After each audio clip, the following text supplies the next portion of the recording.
everybody, and welcome again to another episode of the Pinnacle Podcast. We are in a series where we were talking about things that make for a great marriage and a good marriage. And my name is Heath. If you don't know me, I'm the lead pastor at Pinnacle. And I have with me today my wife, Shonda. Hello. Hey, Shonda. Hello. She is very involved in our church. Some of the things she does is she does help with couples in crisis. And we have a lot of counselors, not just Shonda, but she does do some of that ministry for us here, and she has a lot of insight and experience working with couples, and so we like to have her help us out. And hey, I want to go ahead and say this today. If you like this podcast, like us, share. Maybe you got a friend or a couple friend that needs help in their marriage. Maybe you think this might benefit them. Then share it with them.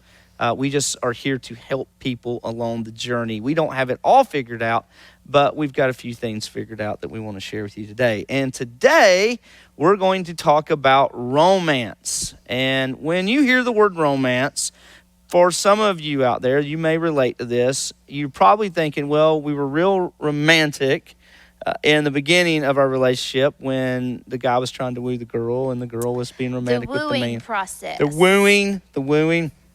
And you get married, kids come along, life happens, you get busy, all that. The wooing stops. The wooing stops. And I think the big thing we want to share today is you have to work at being romantic as you go through the seasons of marriage. And so I'm going to ask Sean some questions. We're going to talk about that.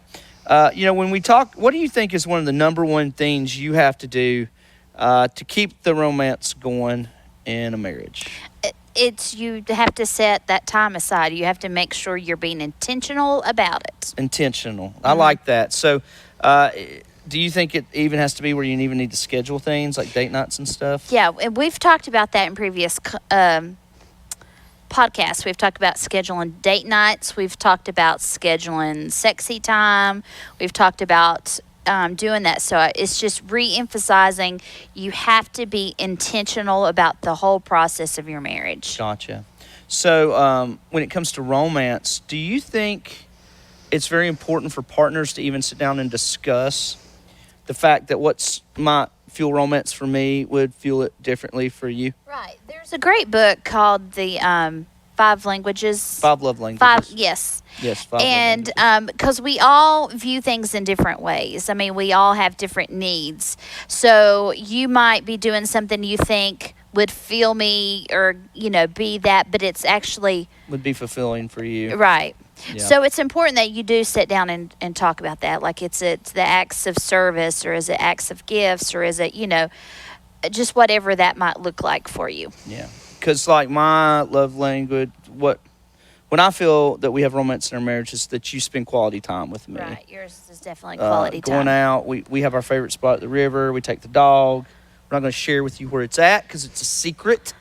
But we go there, we swim, I sit in my hammock, we have a good time, read a book. It's just fun to be there together. And also we like to sit and just watch TV together. So that is meaningful to me. But you maybe have a little different love language than that, right? It's what's some of the ways that I'm romantic to you.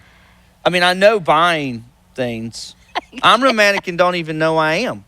That's not. Because you come over and you're like, oh, look what you bought me. Thank you. You're so romantic. Yeah. I'm like, I'm so romantic. That's so sweet of me. That's how I preface so I don't get like, what are you doing buying? I'm like, oh, babe, thanks. Look what you just bought for me. That was precious of you. So romantic. Yeah. Don't even know it. Don't even know. Nope. You're just so precious. But in all seriousness, I mean, that does happen. But in all seriousness, what for you? For me, it's just those moments of thoughtfulness, like just coming up and, just jotting a note down of saying, hey, I hope you have a great day, or taking that moment before you leave for the day saying, hey, I love you. Hope you have a great day. Just know that I'll be thinking about you. It means a lot when I don't just slip out of the house in the morning. And right. You're like, where did he go? Yeah, I hate when you ghost. When I ghost. Yeah, and like I'll yell, I'm like, Heath, and like then you're gone. And I'm like where'd he go? Yeah. So those little things are what I like. Yeah. If you had one piece of advice for a couple, I know we've said intentional, but let's say you got a couple that's out there that is struggling. What would you what are some things you would tell them? Let's say you had a couple sitting in front of you. They've come to you, like Shonda. We feel like one of the major problems in our relationship is that we've lost the spark, lost the fire, lost the romance. What would One what of the would you things tell I do, them? I challenge the couples to take turns. So, like if you say if it's 1 week a month or if it's every other week, however your schedule provides for you, that you alternate that. So, if it's one weekend a month that you get, then this weekend it's the husband's turn, and then the next month will be the wives. So it doesn't always fall on the one person, but then that, and it doesn't have to cost things, setting up a picnic in the backyard. I often say I want to do that movie Hitch, where the guy gives. I always say I want to do that for couples. Like it doesn't take a lot. The smallest things can just really mean a lot. Like leaving the note, setting up a picnic in the yard. In the summertime, going out together and catching fireflies. Those simple things can mean so much. So you would say couples switch it apart, try Yeah. to be creative, and if they're not creative, they can call you, and you're going to start a business Is that what I just said? that's going to fuel my retirement and Right, help people. but Yeah. right, it's bringing home a little quart of ice cream, and saying, hey, you pick the movie tonight, and we're simple things like that go a long ways.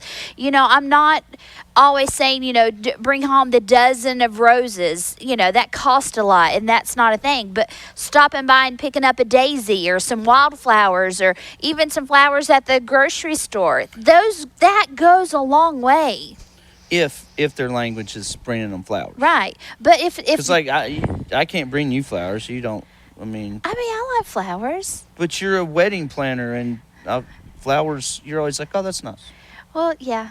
You But do flowers. I do. But It's hard to buy you flowers. I know. But going back, it's, writing that note. It's doing those simple things, Simple things. being intentional and Doing let the them know dishes. that they, even if that's the thing, like if your spouse has had a crazy week, things are going crazy, go draw a bath, set up a candle in there and say, hey, I'm going to clean up the kitchen tonight. You go and have some, time in the bath, take I'll a wrangle relax. the kids. Right.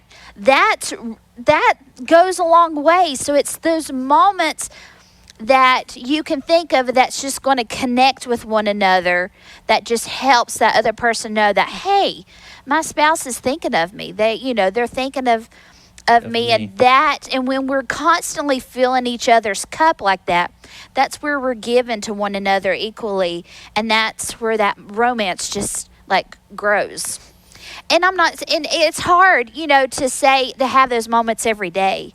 I mean, Yeah. because life's crazy, but you can seize those moments. Do you think sometimes some spouses may enter into a marriage, and even after years of marriage, they may be we've talked about this before, but I think it goes even with this, they may have some unrealistic expectations Yeah. of the romance, that they think, oh, my husband's going to be like a rom-com, and Yeah. or vice versa, my wife will, do certain things, and Yeah. they just don't give space for the realities of life and stuff, and can't enjoy the simpler. Yeah, we things. gotta realize, have realistic expectations, and we've just got to realize where we are in life, in each phase of life. Like we're able to do more now because we're empty nesters, nesters. and we have that freedom to do. Yeah, we have Like, Fridays off, so we always try to Right. we call it our Friday date. Yes, and it's important that we It's have very our important. Friday dates. But even so, it's just where you are in that phase of life and what you can do. Those small gestures, those small romantic things mean so much. And the thing is when we don't have that on either side, neither spouse is doing one of those things, then we get so frustrated and we feel like we are getting taken advantage of, and it's like he doesn't realize what I do all day, and he doesn't realize what I do for him, and he might be like, she doesn't know, I work hard all day long. We just don't realize, and we become we get in such a rut, and that's where that banter comes, and we start building up resentments. But if we can just stop and, like I said, seize those moments and do those little acts of romance and kindness to our spouse, it just fuels that love and just fuels that where we're given to one another. And it's a beautiful thing. It really is. And so, when I hear you talk about that, I think it says to me that we have to,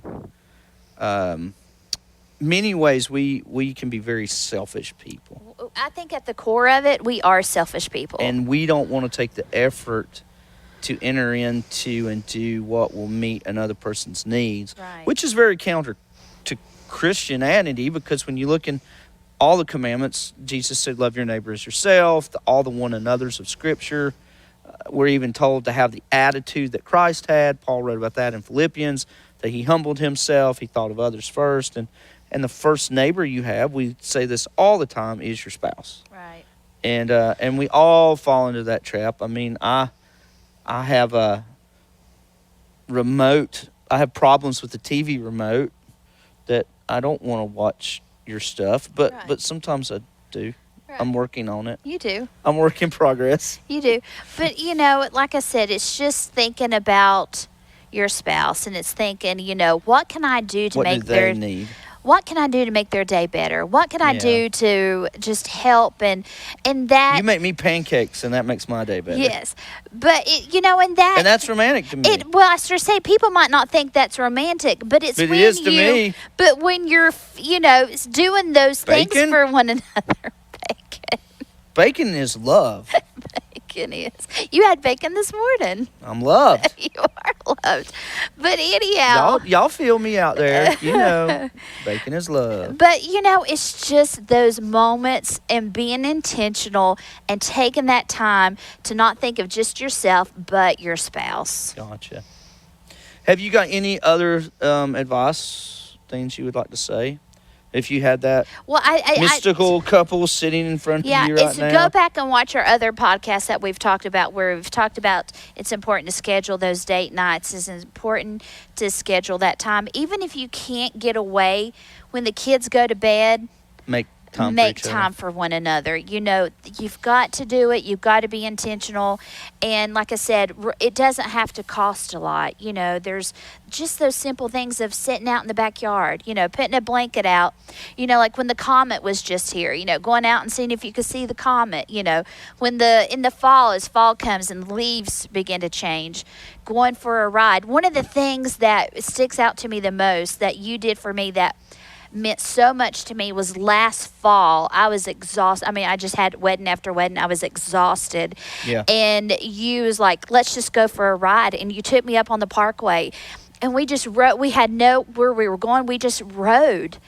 And that meant the world to me. And I remember that because Is that the one you remember too, because we got lost? Or is that the different time? I think that's a different. Oh, yeah. I don't know. The Halloween one? No, we When got we thought lost we were gonna then. die? Yeah, that was a different one. But this particular day, it was just a nice drive. We got to look at, the beautiful leaves, and that just meant so much to me. Yeah. So it doesn't have to cost a lot. I mean, grand gestures are great too. We're not You going to like turn. chocolate? We're not. You like boats. I like kayaking gear.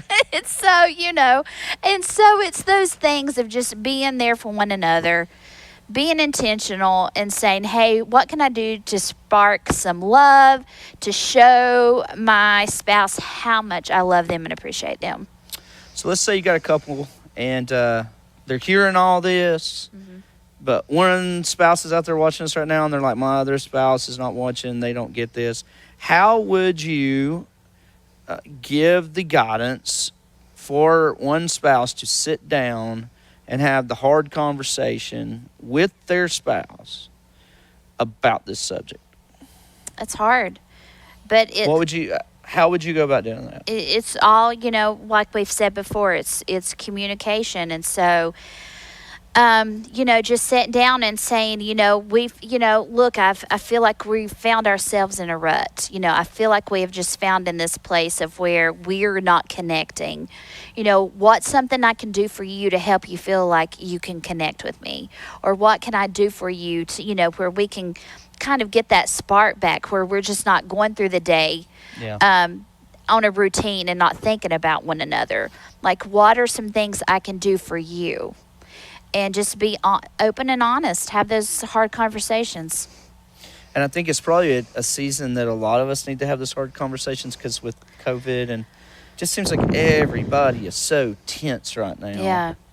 And anxious or mad, or you just, everywhere you go. And I think that has to bleed into our marriages somewhat. Well, it does. And the biggest thing I see in marriages is where we do get in such a rut. And when we stop doing those acts of romance for one another, and We take each other for granted. we do, and then it's those, well, he don't care, he don't care if I'm here or not, or she could care less if I'm here. And then we allow those feelings to build up, and then we really find ourselves at a great divide. So we have to realize that early on and say, hey, I don't feel like we've really been connecting. Is there something missing? What's going on? What can I